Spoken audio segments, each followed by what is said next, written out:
Здравейте, вие сте с Техносектор БГ. В това видео ще ви демонстрирам как да свържете Android телефон, смартфон Samsung S24 Ultra с Anycast M9 Plus Wireless Display Dongle. Как да прехвърляте самия телефон, примерно върху LCD телевизор или монитор или какъвто и да е друг уред, който е с HDMI вход. В случая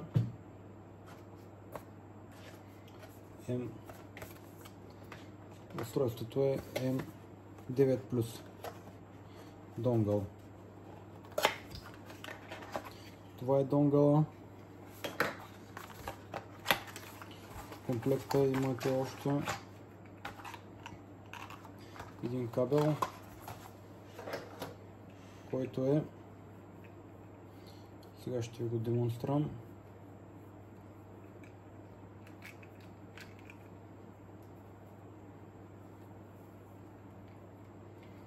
Кабел с микро USB, който се включва в донгъла.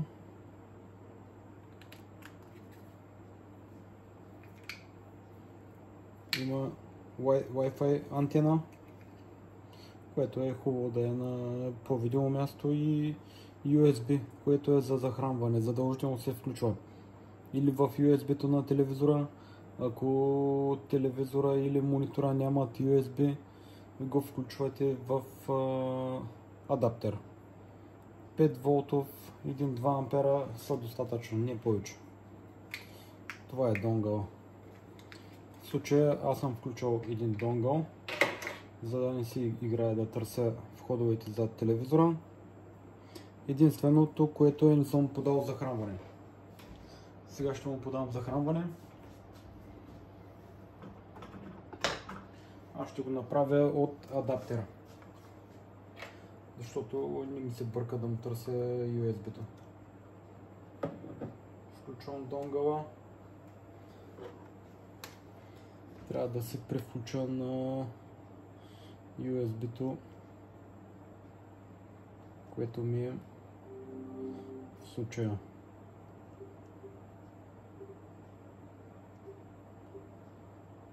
HDMI 1. Това е Anycast.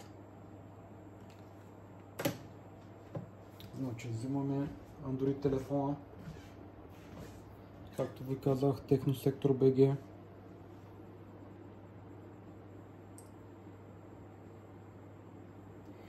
Какво правим? В случая от менюто си избирам Smart View.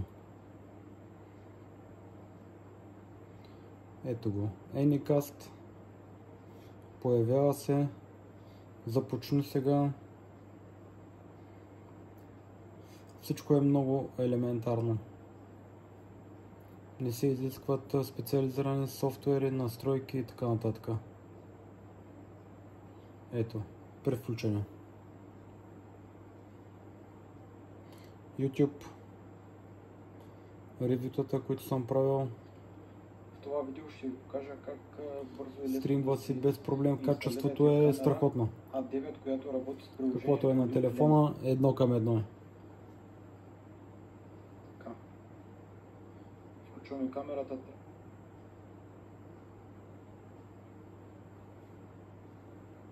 Настройка на външна бежична IP камера S-Cam PVR007 Full HD.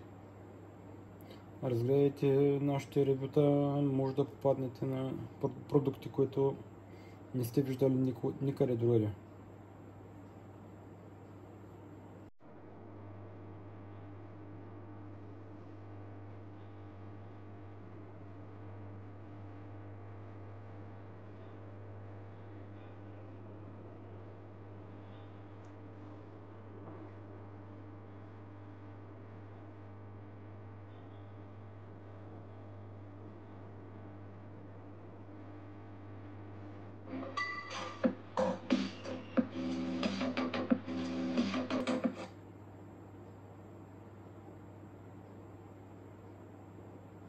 Това е. Свързването е елементарно.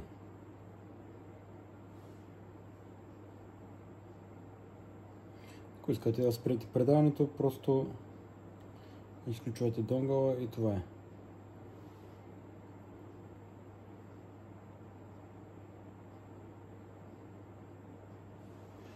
Това е Техносектор БГ. Под видеото ще има линк към самата обява. Донгъла е на доста прилична цена, мисля, че е около 25 лева.